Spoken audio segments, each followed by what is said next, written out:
今日は部屋の家具の配置を変えていこうかなというふうに思います。っていうのも、新しく買いたい家具が何個かあったんですけど、その家具をどこに置こうかっていうふうに考えてた時に、そもそも今の家具の配置でいいのかっていうところで結構悩みました。我が家の特徴は縦長のリビングで、天井が結構とっても高いんですよ。ここ多分4メーターとかあんのかな。なので開放感があるはずの部屋なんですけど、今の配置だとベッドで空間を遮ってしまっていて、後ろのこのベッドですね、ベッドのところで空間遮っちゃってて、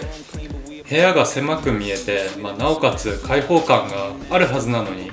感じられない状態になっているなっていうふうに思いました。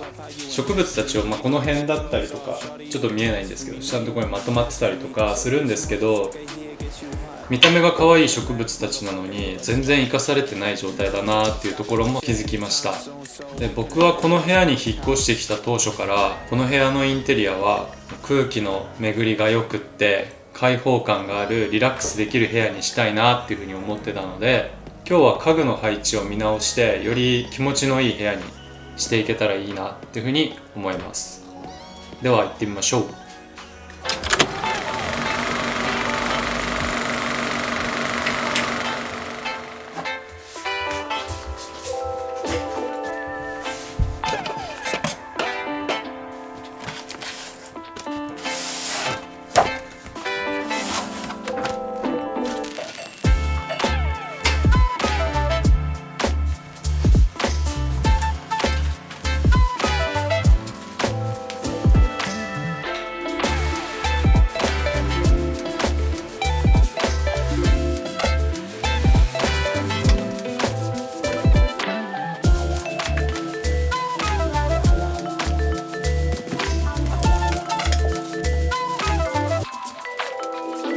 Yeah.